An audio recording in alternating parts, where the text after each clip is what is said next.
اپنی شرمگاہ کی حفاظت، یہ چیز بھی آپ کو کافروں میں نہیں ملے گی. آپ نے دیکھے ہندو بھگوان کی خاطر برائی سے بچ جائیں، نظر کی حفاظت کریں، زنا سے بچ جائیں، شاید کچھ لاکھوں میں کوئی ایک ہو. انگریزوں میں تو جو عیسائی ہیں، یہ پورا امریکہ یورپ تو کرسچینٹی ہے نا، یہ تو کرسچن ہے، اپنے آپ کو منہ سے بولتے بھی ہم کرسچن ہیں. کیا انہیں معلوم نہیں ہے کہ حضرت عیسیٰ علیہ السلام نے زنا کو حرام قرار دیا ہے؟ لیکن کیا بچتے ہیں؟ نہیں بھائی. تو اللہ سے ریلیشن کے بغیر آدمی زنا سے بچ نہیں سکتا ہے. وہی بچے گا جس کے دل میں اللہ کا خوف ہو. اللہ کے خوف کے علاوہ کوئی ایسی پاورفل موٹیویشن اب تک ایجاد ہی نہیں ہوئی ہے جو مرد کو زنا سے روک دے. کوئی موٹیویشن ایسی ہے ہی نہیں، کیونکہ زنا بہت زیادہ انسان پہ اس کا غلبہ ہوتا ہے، اس سے بچنا بہت مشکل ہے. کیسے روکے گا کوئی ڈاکٹر آپ کو؟ کیسے روکے گا؟ اس سے صحت خراب ہوگی، اس طرح روکے گا آپ کو.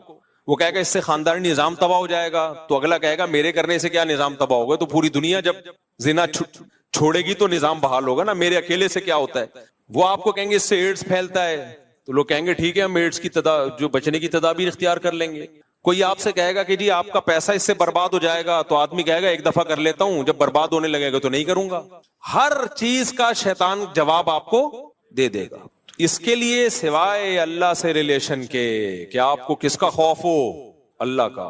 وہ آگ میں ڈالے گا اگر میں نے زنا کیا، وہ آگ میں ڈالے، وہ برباد کر دے گا زندگی میری. زانی کو آخرت میں سزا بعد میں ملتی ہے، دنیا میں سزا پہلے. دنیا کی سزا پتہ ہے کیا زانی کی؟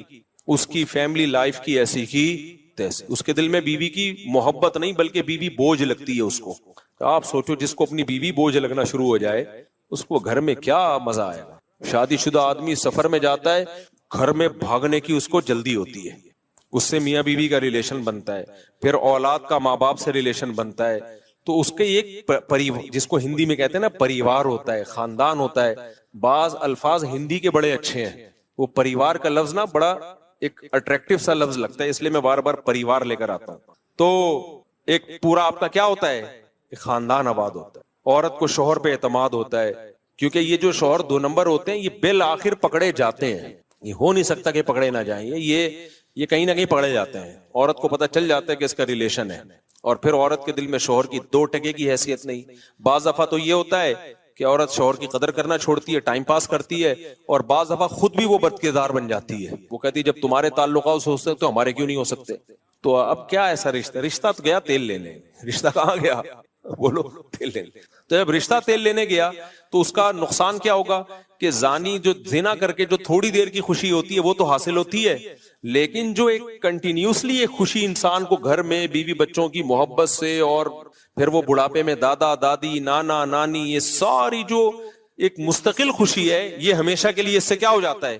محروم. بالکل نشے کی مثال ہے کہ چرس پینے کا مزہ 10-15 منٹ کا، مجھے ٹوٹل کیلکولیشن معلوم نہیں کیونکہ میں کوئی چرسی الحمدللہ ہوں نہیں.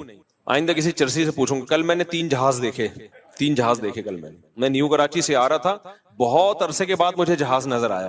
3 جہاز، میں نیو کراچی سے آ رہا تھا تو جھاڑیوں کے اندر 3 بندے بیٹھے ہوئے ہیں. ان کو جہاز کہتے ہیں نا ہم لوگ، یہ ہوا میں ہوتے ہیں. اچھا وہ چرسی نہیں تھے، کیونکہ جو ان کی حالت ہوئی تھی نا اس سے لگ رہا تھا یہ چرس تو چھوٹا نشہ ہے، یہ کچھ اور ہی کر رہے ہیں. تو میں نے گاڑی تھوڑی سلو کر لی، میں نے کہا جھانک کے دیکھیں یہ کر کیا رہے ہیں. تو اچھا زیادہ قریب ہم نے دیکھا ٹیکا ہے ایک کے ہاتھ میں، انجیکشن، تو ایک دوسرے کو انجیکشن لگا رہے ہیں. اللہ کی پناہ یار، جو ان کا منہ بالکل ایسا جیسے ڈیزل، ایسے کالے ہوئے کپڑے پھٹے ہوئے، برباد زندگی، ان کی زندگی برباد. میں نے سوچا تھوڑا ولاگ بناؤں، پھر میں نے کہا اچھا نہیں ہے یار یہ بیچاروں کو ولاگ بنائے ہم تو. لیکن وہ تینوں بیٹھے ہوئے ایسے مر رہے ہیں، اور ایک دوسرے کے انجیکشن. کون دے کر گیا ان کو انجیکشن؟ کوئی تو دے کر گیا ہوگا. تو پیسہ بھی برباد. اب ان کو تو مزہ آ رہا ہے نا، لیکن آپ کا کیا خیال ہے؟ یہ ہمیشہ کا مزہ ہے؟